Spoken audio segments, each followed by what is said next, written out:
یکی از دوستای گرامی ما پرسیده که ما همراه آمریکایی‌ها کار نکرده بودیم ولی در اسایویشون اپلای کرده بودیم و برای ما کیس نمبر آمده. قصه از چی رقمی میشه؟ دوستای گرامی، زمانی که شما به یک کشور درخواستی میدهین، اما درخواستی شما با یک شماره، با یک نمبری تحت عنوان کیس نمبر یا هر چی که میگین ثبت میشه و یک فایل به نام شما باز میشه و اونا به این فکر است که به اداره ما که درخواستی داده این نفر حتما دیگه اسنادا هم داره که تمامی اسنادایش بیایه دمی فایل دمی فولدر ما باید ذخیره بکنیم.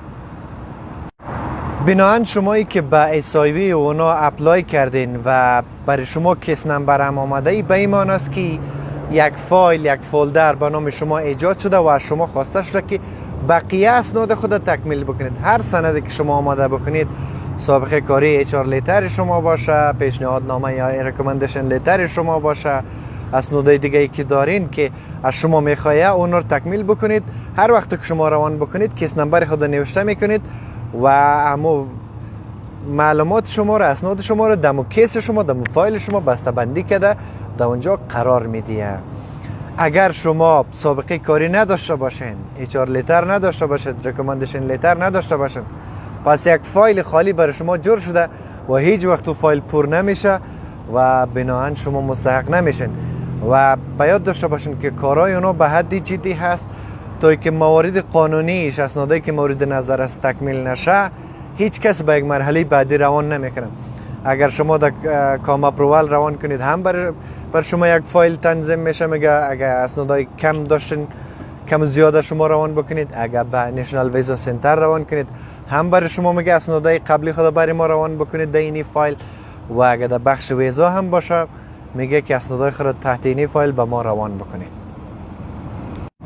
اسایوی یک بخش بسیار مهمی است و شامل کسایی میشه که همراه خارجی ها کار کرده باشه و مطابق قانون و فیصله‌ای که شده کسایی که اسایوی داشته باشه اقامت دائمی آمریکا را به دست میاره. اینا میتونه زن و فرزندی زیر 21 سال مجرد با خود بیاره و بالای 21 و کسایی که عروسی کرده باشه اینا رو با خود آورده نمیتونه. از او پایین با خود آورده میتونه و اینا واجد شرایط اقامت دائمی آمریکا است. بنابراین مطابق قانون اینا اما مواد اما اسناد کامل از شما میخواه.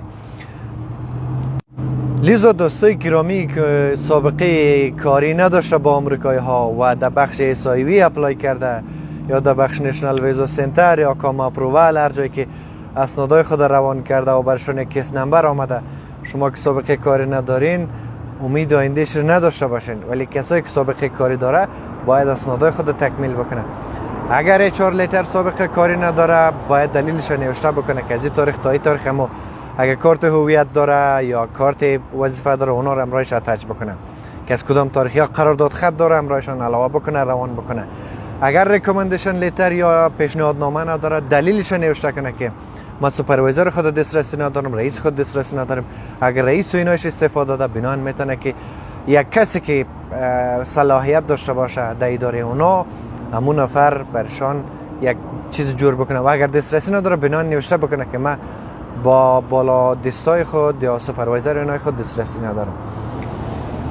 در آخر یک بار دیگه میگم کسایی که سابقه کاری نداشته و به اسایوی اپلای کرده برشان کیس نمبر آماده باید داشته باشن که هیچ چیز دیگه پیش نمیره و کسایی که سابقه کاری داشته هیچ چیزا برش آماده کار خود ادامه بدیه و کیس هایشان بررسی میشه. هر جایی که اسناد کمبود داره حتما دلیل نوشته بکنه و خواهان همکاری و راهنمایی از اینا شود. کسی هست در اینجا که کیسی اونا و درخواستی شما را بخونه و بررسی بکنه. 6 ماه طول میکشه، 8 ماه طول میکشه، ولی حتما بررسی میشه. با امید سلامتی، موفقیت و سربلندی شما.